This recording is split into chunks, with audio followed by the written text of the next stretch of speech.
Merci d'être venus aussi nombreux ce soir. Donc Christophe, qui revient de Gaza, il vient de me le confirmer. Il vous en dira peut-être un petit mot. En dépit de ses nombreuses actions sur place, Christophe a aussi le temps d'écrire.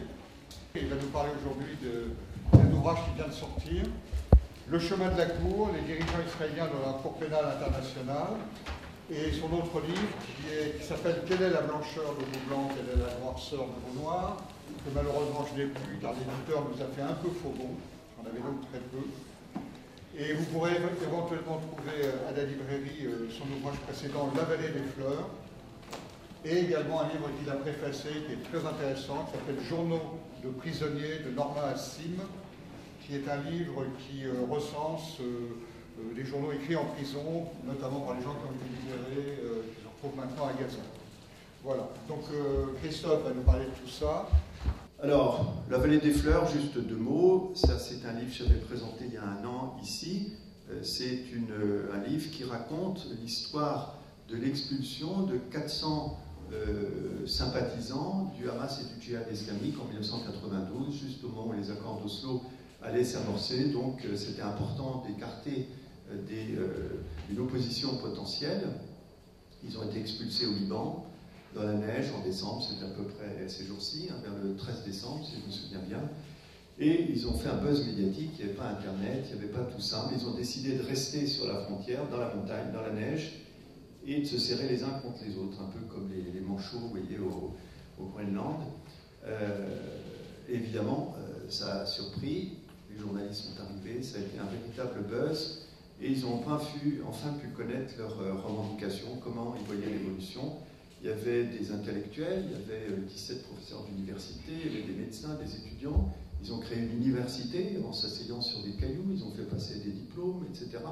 Donc c'est toute cette histoire que je raconte à travers une quinzaine d'interviews qui durent chacun 1h30 à peu près, de témoins que j'ai eu l'occasion de rencontrer. Donc il y a eu un gros travail de traduction, et je remercie les traducteurs, certains sont ici, et ça a donné cette histoire. Et cette histoire, à mon avis, est d'autant plus intéressante qu'un certain nombre de personnages de la vallée des fleurs, vous voyez qu'il n'a rien de fleuri, hein, c'est un endroit complètement austère dans la montagne libanaise, eh bien, un certain nombre de ces personnages sont aujourd'hui aux commandes. Ou plutôt, ils y étaient, ils n'avaient pas été choisis au hasard, encore que, on raconte l'histoire d'un gars qui était en train d'acheter des kebabs, et on a embarqué le gars et le vendeur de kebabs, oui, en même temps. Mais pour la plupart, ils étaient identifiés.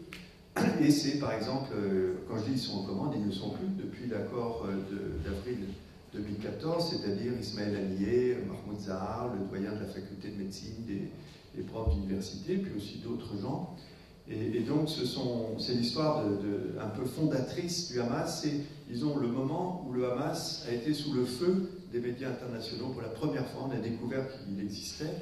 Et Abdelaziz Rantisi disait j'aurais aimé, depuis des années qu'on est là, ça fait 5 ans qu'on existe, j'aurais aimé qu'on vienne me tendre un micro pour me dire quels sont vos projets, c'est la première fois qu'on a l'occasion d'en parler.